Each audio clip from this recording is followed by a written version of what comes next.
Saudara kasih dalam nama Tuhan, kita mau siapkan hati kita untuk diisi dengan firman Tuhan. Ketika kita belum melihat jawaban setiap doa yang kita panjatkan kepada Tuhan, ketika kita belum melihat jalan keluar masalah yang sedang kita hadapi di dalam kehidupan kita, mari tetap kita taruh harapan kita hanya kepada Tuhan. Karena Tuhan pasti menjawab doa kita di waktu yang tepat. Haleluya. Mari sama-sama kita katakan, tak selalu Tuhan menjawab doa.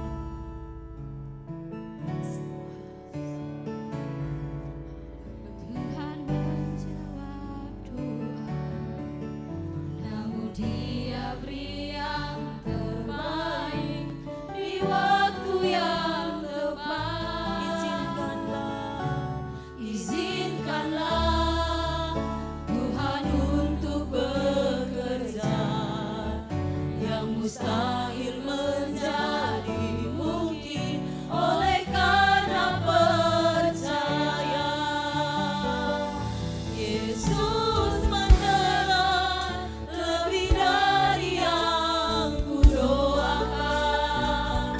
Yesus menjawab lebih dari yang kuharapkan.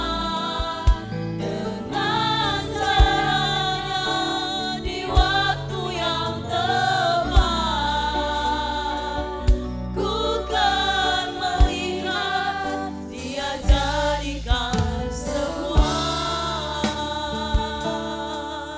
Mari kembali katakan, tak selalu Tuhan menjawab doa. Tak selalu Tuhan menjawab doa, namun Dia beri yang terbaik di waktu yang tepat. Izinkanlah Tuhan untuk bekerja yang mustahil menjadi mungkin oleh karena percaya. Yesus mendengar lebih dari yang kudoakan.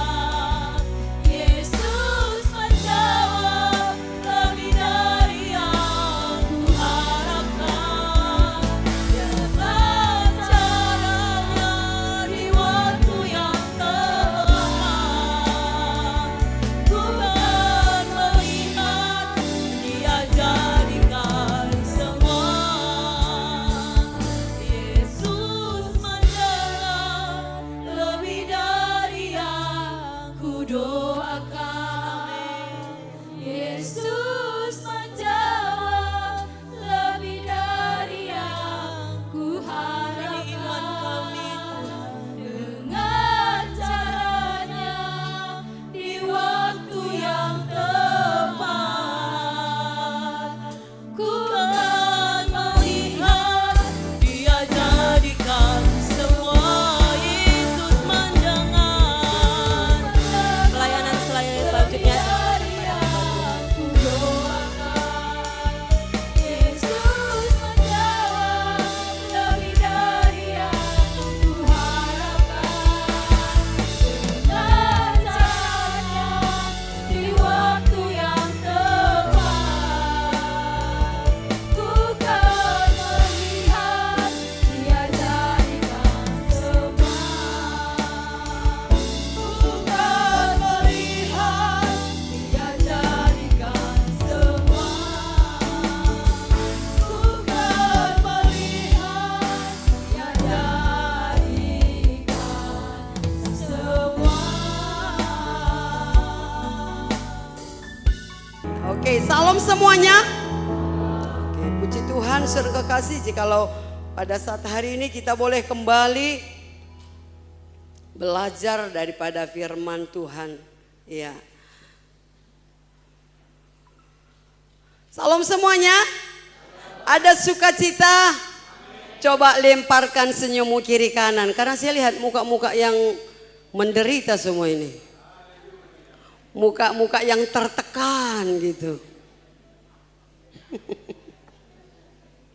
Karena payah juga ya mengambil senyum itu, ya kan?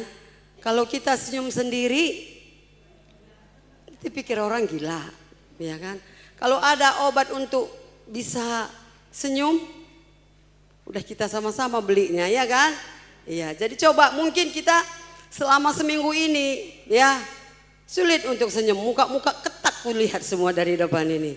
Coba lihat kiri kanannya kembali, senyum sambil senyum, iya. Haleluya. Puji Tuhan, saudara kekasih, kita belajar firman Tuhan. Ya, tentang tekun dalam penderitaan.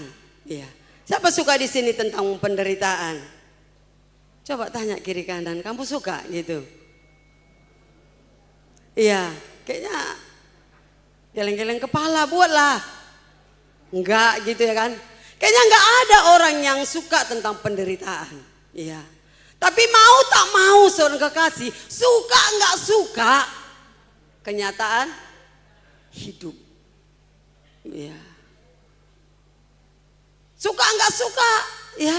Mau tak mau itu kenyataan hidup. Yang namanya penderitaan. Tapi saudara kekasih ada 3, ya, yang bisa kita dapat teladani tokoh yang ada di Alkitab, ya, tekun di dalam penderitaan. Ya. Ini tentang ketekunan, saudara kekasih. Ya. Arti ketekunan itu, saudara kekasih, ketika kita bisa bertahan dalam penderitaan, ketika kita bisa bertahan dalam kesulitan, kesukaran dalam hidup ini. Karena banyak orang, saudara kekasih, enggak kuat, ya, menghadapi penderitaan hidup. Iya. Banyak orang enggak bisa tekun dalam penderitaan, sehingga banyak orang stres, banyak orang yang putus asa, banyak orang menyerah, banyak orang yang bunuh diri, banyak orang yang kasus apa itu kemarin, apa itu saya kasih, yang dihabisi suaminya gaji. Itu apa itu yang kejadian itu? Saking apanya itu? Stresnya.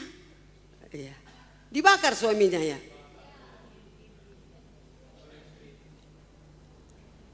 Jadi banyak hal-hal yang kita lihat ketika mereka itu tidak bertahan, tidak tekun, bertahan dalam penderitaan. Banyak hal, kejadian-kejadian yang membuat hidup ini tidak aman gitu.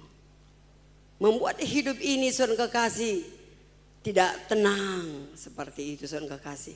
Jadi kalau kita lihat bagaimana, ya, ada 3 tokoh yang di Alkitab itu tekun, ya, dalam menghadapi tantangan, meskipun saudara kekasih menghadapi penganiayaan dan ancaman. Ya, salah satu saudara kekasih kita lihat adalah Ayub. Ya. Ada amin? Ayub. Ayub saudara kekasih orangnya apa? Saleh, baik. Kayak kita ini, kayak mana ini? Udah enggak saleh, bandel lagi, tukang bohong lagi, gitu kan? Wajar kan? Mengalami penderitaan, penganiayaan. Iya. Ayub orangnya saleh, baik, tidak ditemukan kesalahan dalam hidupnya, saudara kekasih. Iya. Dia boleh belajar tekun menghadapi tantangan. Kayaknya penderitaan yang dialami Ayub belum seberapa yang kita alami. Kalau kita lihat, saudara kekasih, semuanya, anjing kami aja 1 hilang, kita udah, mana anjing? Udah gemuk kali itulah, ya. Sayang kali itu dijual tadi, itu udah berapa uangnya? 1 lembu Ayub berapa ekor?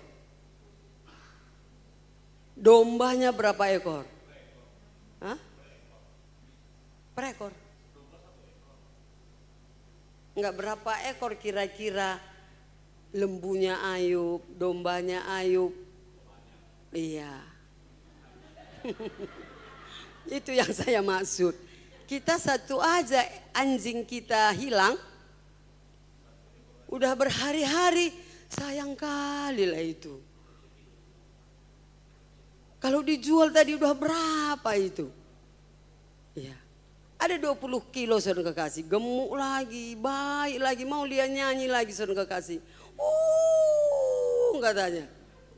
Anjing putih itu namanya Yen. Iya. 20 kilo kali berapa 1 kilo? 65. Berapa ratus ribu itu? Ya kan? Lumayan gitu ya. Tapi Ayub, dombanya, lembunya, kambingnya beratus ekor habis sudah. Ya. Gimana perasaannya saudara kekasih? Tidak hanya itu, anaknya laki-laki perempuan berapa ekor?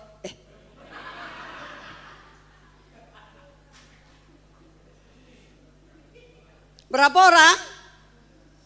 10. Kalau nggak salah 7 laki-laki 3 perempuan. Iya. Ganteng-ganteng, cantik-cantik. Lewat semua. Tidak hanya itu, apalagi? Ayubnya lagi saudara kekasih. Borokan.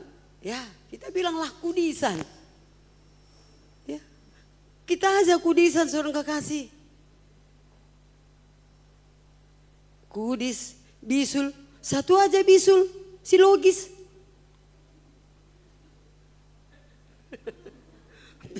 Udah setengah mati dia nahankannya. Ini saudara kekasih sampai dia tidak layak tidur di kasur. Dia di halaman rumah duduk di tanah. Iya, saking borokan semuanya tubuhnya. Apa yang dialami oleh Ayub? Penderitaan demi penderitaan yang dia alami. Dia tetap bertahan, tekun menghadapi penderitaan yang dia alami. Kalau kita bayangkan seberapa penderitaan kita saudara kekasih. Iya. 1 ekor aja anjing babi iting hilang. Enggak bisa lagi dia tidur. Dia langsung ya beritahukan, saksikan. Itu menunjukkan bahwasannya kita ini saudara kekasih mengalami satu kesusahan dalam hidup kita. Tapi apa yang dialami oleh Ayub? Penderitaan demi penderitaan yang dia alami. Lewat ternaknya semua, anaknya dan tubuhnya yang dipenuhi dengan borok. Di saat-saat yang seperti itu dia butuh seseorang yang mendukung dia. Yaitu istrinya. Istrinya apa lagi saudara kekasih? Justru istrinya lagi yang menjadi lawannya. Iya. Justru saudara kekasih kalau kita bisa rasakan kira-kira seorang istri kalian seperti itu, kira-kira apa yang kalian lakukan? Hei suami, hei. Coba dulu, hei suami. Iya. Kira-kira kalau seperti istri Ayub, istri kalian gimana kira-kira?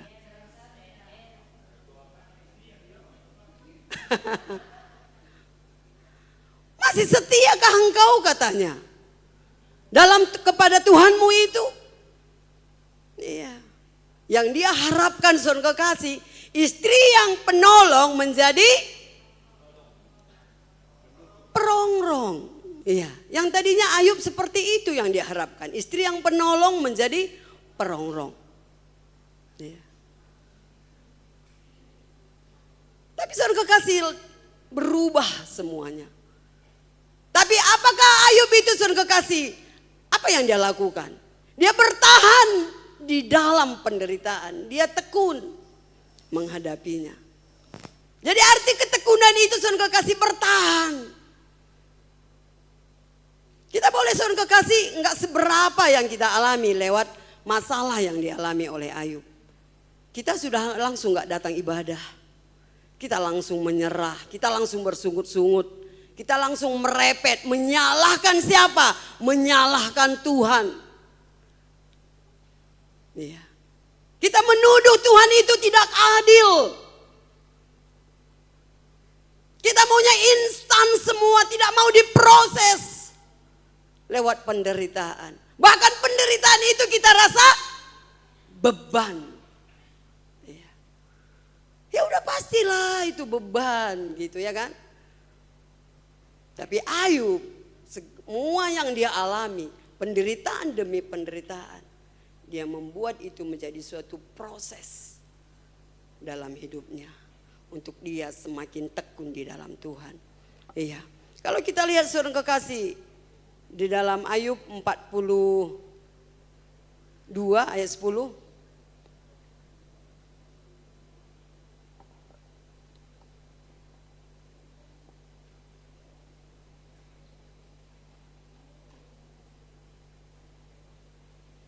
Iya. Ayub 42 ayat 10. Dikatakan, lalu Tuhan memulihkan keadaan Ayub setelah ia meminta doa untuk sahabat-sahabatnya. Dan Tuhan memberikan kepada Ayub 2 kali lipat dari segala kepunyaan dahulu. Iya. Lewat ketekunan yang dialami oleh Ayub, pemulihan terjadi. Iya. Kenapa kita saudara kekasih kita kadang tidak mendapatkan jawaban? Iya, karena kita tidak mau diproses. Kita tidak mau mengalami seperti ketekunan yang dialami oleh Ayub. Maunya semuanya instan. Serba ada, serba beres semua. Iya. Tapi ini yang dialami oleh akhir daripada ketekunan Ayub. Lalu Tuhan memulihkan keadaan Ayub setelah ia minta doa untuk sahabat-sahabatnya. Dan Tuhan memberikan kepada Ayub 2 kali lipat. Dari segala kepunyaannya dahulu. Iya. Yang tadinya mungkin lembunya 100 menjadi 200. Yang tadinya anak-anaknya 10 seorang kekasih yang cantik-cantik dan ganteng-ganteng. Lebih daripada itu Tuhan berikan. Iya. Keteladanan Ayub. Ketekunan Ayub perlu kita teladani. Ada amin? Ya, kalau kita lihat saudara kekasih penderitaan Ayub yang dia alami saudara kekasih, ya, ternak-ternaknya semuanya habis, anaknya juga semuanya mati, dan tubuhnya yang mengalami borok atau kudis semua. Di balik itu, saudara kekasih, dia mengalami pemulihan 2 kali lipat. Di balik itu juga saudara kekasih, apa yang Ayub lakukan? Ketekunan. Ada amin? Katakan ketekunan. Iya. Belajar kita tekun dalam penderitaan, kesulitan, kesukaran yang kita alami. Yang kedua, yaitu Yusuf. Iya. Yusuf saudara kekasih, banyak hal juga yang kita boleh lihat penderitaan yang dia alami. Yang pertama, ya, penderitaan yang dialami oleh Yusuf, saudaranya memasukkan Ayub ke sumur yang kosong. Yang kedua, saudaranya menjual Yusuf seharga 20 sikal. Ya. Ketiga, Yusuf dimasukkan, ya, dia difitnah dan dimasukkan pada penjara. Ketika dia saudara kekasih mengalami tahap demi tahap, penderitaan demi penderitaan yang dia alami saudara kekasih, yang dia kerjakan adalah ketekunan. Iya. Ketekunan yang dia alami. Di balik ketekunan yang dia alami itu saudara kekasih, ya, dia dipilih dan dilantik menjadi pemimpin di Mesir. Tapi saudara kekasih, kira-kira yang dialami oleh Yusuf ini enak enggak? Dimasukkan ke sumur. Setelah itu dia dijual oleh saudaranya.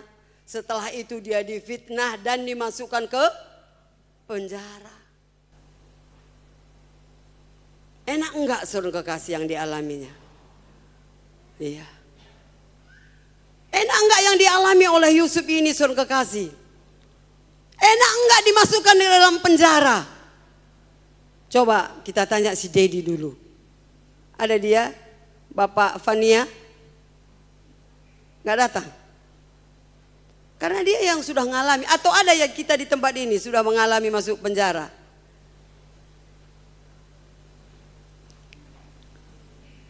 Angkat tanganmu Dedi Ranto.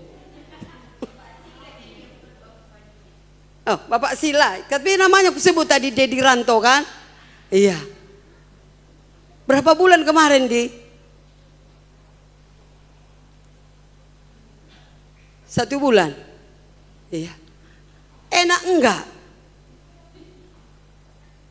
Ya, itu menjadi kesaksian hidup dalam dirimu. Kalau dibanding Yusuf, iya. Tapi saudara kasih apa yang dialami oleh Yusuf? Dia menjadi kesayangan kepala penjara. Dia itu difitnah. Iya. Dia menjadi kesayangan kepala penjara. Setelah itu dia dilantik menjadi pemimpin di Mesir. Melalui hidupnya banyak orang akan diberkati. Menjadi berkat dalam hidupnya. Iya. Mari saudara kasih kita baca di dalam Kejadian 37 ayat 24.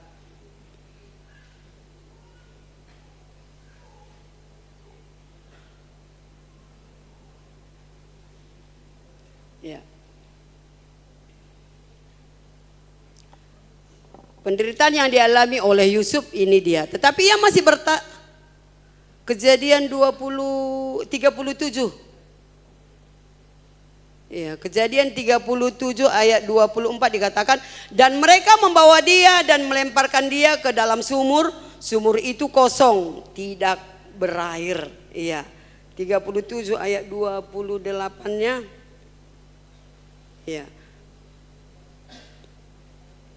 Ketika ada saudara-saudara Midian lewat Yusuf, diangkat ke atas dari dalam sumur itu, kemudian dijual kepada orang Ismail itu dengan harga 20 sikal perak. Lalu Yusuf dibawa mereka ke Mesir. Iya. Kejadian 39-nya ayat 20, mari kita baca. Iya. Lalu Yusuf ditangkap oleh tuannya dan dimasukkan ke dalam penjara, tempat tahanan-tahanan raja dikurung. Demikianlah Yusuf dipenjarakan di sana. Iya. Kejadian 41 ayat 41. Iya. Selanjutnya Firaun berkata kepada Yusuf, dengan ini aku melantik engkau menjadi kuasa atas seluruh tanah Mesir. Ada amin? Iya. Di balik Yusuf ketekunannya menghadapi setiap tantangan demi tantangan, kita boleh lihat bagaimana cara Tuhan untuk memberkatinya. Dia menjadi saudara kekasih pemimpin, dilantik menjadi pemimpin di Mesir. Lewat kepemimpinannya saudara kekasih, di Mesir banyak orang mengalami pemberkatan yang tadinya saudara kekasih seharusnya mereka mengalami kelaparan. Banyak orang akan diberkati sampai saudara-saudaranya yang menjual Yusuf akan mengalami pemberkatan yang luar biasa. Iya. Yang ketiga saudara kekasih, Paulus. Iya, bukan Paulus Tarigan. Tapi Paulus penginjil yang luar biasa. Sekalipun sebelumnya dipanggil oleh Saulus. Iya. Kalau saudara kasih, sebelum dia menjadi Paulus, penginjil yang luar biasa, dia adalah seorang yang menganiaya orang-orang percaya. Hidupnya yang begitu kejam. Hidupnya yang begitu, ya, lebih daripada preman, kira-kira seperti itu. Siapa sangka saudara kasih, dia menjadi penginjil yang luar biasa ketika dia ditangkap oleh Tuhan. Setelah itu saudara kasih, apa yang dia alami? Dia didera, bahkan juga dimasukkan ke dalam penjara. Kalau kita lihat saudara kekasih, dalam 2 Korintus 11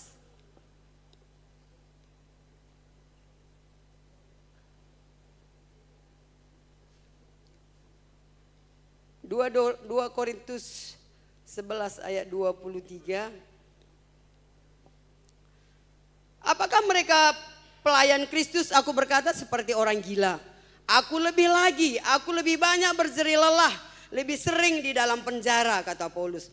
Didera di luar batas, kerap kali dalam bahaya maut. 5 kali aku disesah orang Yahudi, setiap kali 40 kurang 1 pukulan. 3 kali aku didera, 1 kali aku dilempari dengan batu. 3 kali mengalami keram kapal. Sehari semalam aku terkatung-katung di tengah laut. Iya. Dalam perjalananku aku sering diancam bahaya, banjir dan bahaya penyamun, bahaya dari pihak orang-orang Yahudi dan dari pihak orang-orang bukan Yahudi. Bahaya di kota, bahaya di padang gurun, bahaya di tengah laut, dan bahaya dari pihak saudara-saudara palsu. Jadi saudara kasih, kalau kita lihat penderitaan Paulus, kayaknya kita nggak sanggup, kita nggak mampu, bahkan kita mungkin menyerah, nggak mau lagi melayani Tuhan, nggak mau lagi menginjil, nggak mau lagi memberitakan kebenaran firman Allah. Tapi itulah yang dialami oleh Paulus. Dia tekun, sekalipun mungkin tantangan demi tantangan, bahkan nyawanya terancam, tapi dia tekun, saudara kekasih. Iya. Dia tekun, saudara kekasih. Di balik ketekunan itu, saudara kekasih, kalau kita lihat di dalam 2 Timotius 4 ayat 7, di balik ketekunan Paulus,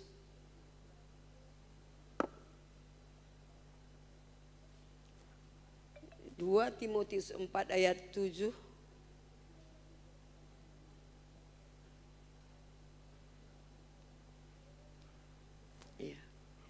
Apa katanya saudara kekasih? Aku telah mengakhiri pertandingan yang baik. Aku telah mencapai garis akhir dan aku telah memelihara iman. Sekarang telah tersedia bagiku mahkota kebenaran. Iya. Yang akan dikaruniakan kepadaku oleh Tuhan, hakim yang adil pada harinya, tetapi bukan hanya kepadaku, melainkan juga kepada semua orang yang merindukan kedatangannya. Ada amin? Akhir dari ketekunan Ayub, Paulus menghadapi setiap penderitaan yang dia alami, dia akan memperoleh mahkota kehidupan yang daripada Tuhan.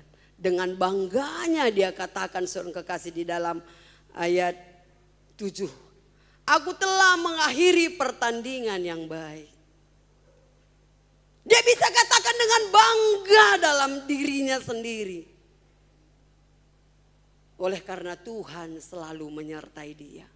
Sehingga dia boleh berkata, aku telah mengakhiri pertandingan yang baik. Aku telah mencapai garis akhir dan aku telah memelihara iman. Mari saudara kekasih, kita belajar lewat 3 tokoh ini yang tekun dalam penderitaan.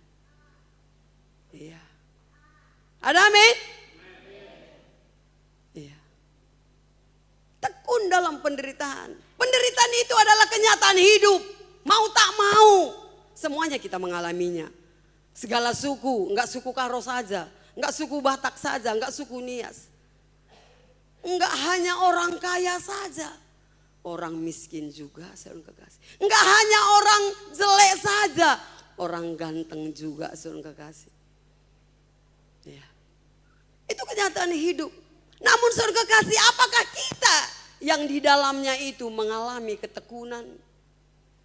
Arti ketekunan itu saudara kekasih ketika kita bisa bertahan di dalamnya. Walau masalah persoalan yang datang. Ini masih kecil pun masalah kita udah gak mau lagi datang ibadah. Ya. Ada satu saudara kekasih ya cerita di mana ada sebuah batu besar yang kuat berkata, siapa yang bisa mengalahkan aku? Ya. Dengan sombongnya saudara kekasih dia katakan, siapa yang bisa menghancurkan aku? Ya. Dengan kesombongannya itu saudara kekasih datang. Ya. Berkatalah besi. Sini kau katanya. Aku akan hancurkan engkau. Dengan sekuat tenaga besi, dia memukulkan itu saudara kekasih badannya ke batu. Dengan sekuat tenaganya, lambat laun besi itu juga bengkok. Ya. Tapi apa kata api saudara kekasih? Aku bisa mengalahkan kau batu. Ya. Dengan kepanasan yang kumiliki, kamu bisa hancur. Jadi api berkata saudara kekasih kepada batu, ya bahwasannya batu itu bisa hancur.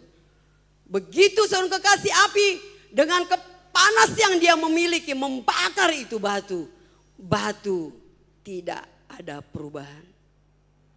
Ya. Jadi dia menyerah. Tapi saudara kekasih, apa kata air?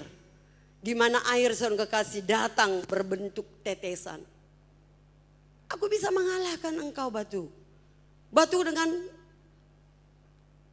remehnya, dengan sepele dia ketawa. Melihat air saja dia sudah remeh saudara kekasih. Besi aja, batu aja gak bisa mengalahkan saya. Apalagi kau air katanya.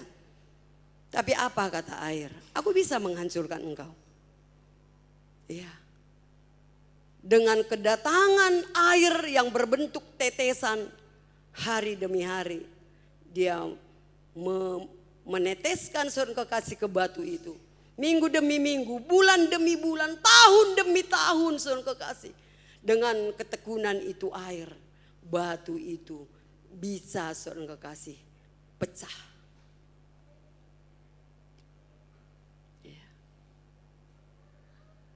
Yang dialami oleh air itu adalah, yang dimiliki oleh air itu apa? Ketekunan sekalipun dia tidak sekeras besi, sekalipun air tidak sepanas dengan api. Tapi itu air saudara kekasih dengan ketekunan yang dia miliki, itu batu bisa pecah saudara kekasih. Jadi pada saat hari ini mungkin batu apa yang kita miliki? Mungkin saudara kekasih batu yang berbicara tentang penderitaan. Kesulitan, kesukaran yang kita hadapi. Mungkin saudara kekasih melewat keluarga, lewat suami, lewat anak-anak. Mungkin batu saudara kekasih yang berbicara lewat ekonomi, keuangan, usaha kita yang mungkin semakin menurun saudara kekasih.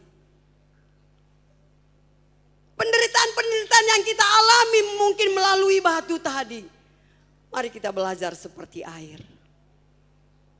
Lewat ketekunan kita saudara kekasih berdoa kepada Tuhan.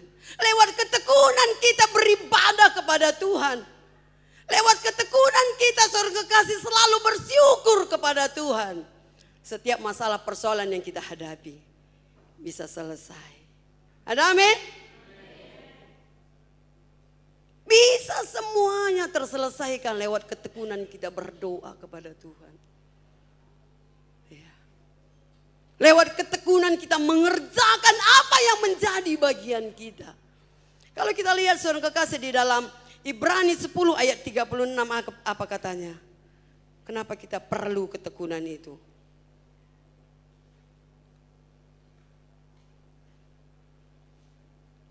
Ibrani 10 ayat 36 berkata seperti ini. Sebab kamu memerlukan ketekunan supaya sesudah kamu melakukan kehendak Allah, kamu memperoleh apa yang dijanjikan itu. Ada amin? Ya. Semua dibalik ketekunan yang dialami oleh Ayub, Yusuf, Paulus, dia memperoleh janji Tuhan itu. Ini ayatnya saudara kekasih. Sebab kamu memerlukan ketekunan supaya sesudah kamu melakukan kehendak Allah, kamu memperoleh apa yang dijanjikan Tuhan dalam setiap kehidupan kita pribadi, lepas pribadi. Karena Tuhan yang menciptakan kita ada di dalam dunia ini tidak secara kebetulan. Ya, tidak bim salah bim, kita ada. Sebelum kita ada, Tuhan sudah memiliki suatu rancangan yang terbaik, yang terindah buat kita. Jadi dengan adanya kita di dalam dunia ini, Tuhan memiliki rancangan yang terindah, yang terbaik. Ada amin? Iya. Jadi mari kita raih janji Tuhan itu. Tapi memerlukan ketekunan. Itu firman Tuhan ayatnya. Sebab kamu memerlukan ketekunan untuk memperoleh janji Tuhan itu. Jangan seorang kekasih kalau kita melayani, ada masalah sedikit kita mundur. Iya. Bagi anak sekolah ketika dia seorang kekasih menghadapi ujian, dia lihat itu ujian itu seorang kekasih begitu payah, susah mengerjakannya, dia menyerah. Mari saudara kekasih, ketika kita saudara kekasih dalam pekerjaan, kita temukan masalah di dalam pekerjaan kita untuk memilih mengundurkan diri. Kalau seperti itu, kapan kita meraih janjinya Tuhan dalam hidup kita? Semuanya saudara kekasih butuh proses. Butuh ketekunan. Butuh proses. Butuh di dalam proses itu butuh ketekunan. Ketika kita tidak siap untuk diproses, ya, bagaimana kita memperoleh janji yang daripada Tuhan? Jadi saudara kekasih, penderitaan itu jangan engkau katakan beban. Penderitaan itu salah satu saudara kekasih kesempatan bagi kita untuk hidup kita semakin serupa dengan Kristus, memproses kehidupan kita. Ada amin? Ya. Jadi mari saudara kekasih, jadilah kita menjadi jemaat yang tekun berdoa, menjadi jemaat yang tekun di dalam Tuhan, menjadi jemaat yang tekun selalu bersyukur di dalam Tuhan, dan menjadi jemaat yang selalu tekun mengerjakan apa yang menjadi bagian kita dalam hidup kita. Supaya Tuhan saudara kekasih, dia tidak ragu lagi, dia tidak bimbang lagi memberikan janjinya apa yang menjadi hak kita dalam hidup ini. Ada amin? Sulitnya, saudara kekasih, kita nggak siap dalam ketekunan, sehingga janji-janji Tuhan itu terlewatkan. Sehingga banyak kita bersungut-sungut, ya kan? Banyak kita mengeluh, banyak kita saudara kekasih menyerah, tidak berserah. Ya. Jadi mari saudara kekasih, tiada mustahil bagi Tuhan. Segala sesuatunya saudara kekasih, Tuhan bisa kerjakan dalam kehidupan kita. Tapi butuh proses dan ketekunan. Ya. Tidak segampang itu ya untuk memperoleh apa yang terbaik buat hidup kita. Enggak segampang untuk membalikkan tangan. Dan enggak segampang yang kita bayangkan. Kalau yang kita bayangkan kan semuanya bim salah bim, ya kan? Seperti yang sering kita ucapkan, beresnya nanti dibuat Bapak itu. Ya. Mungkin halnya sama juga yang kita pikirkan, beresnya nanti dibuat Tuhan itu. Tanpa kita diproses. Ya. Tanpa kita diuji. Tapi mari saudara kekasih, kita tekun di dalam iman kita. Ada amin? Iya, kita tekun di dalam iman kita. Puji Tuhan saudara kekasih, ini yang bisa saya sampaikan buat kita semuanya. Biarlah kiranya saudara kekasih, kita belajar menjadi jemaat yang tekun dalam segala hal. Kalau kita mau memperoleh janji yang Tuhan mau berikan buat setiap kita.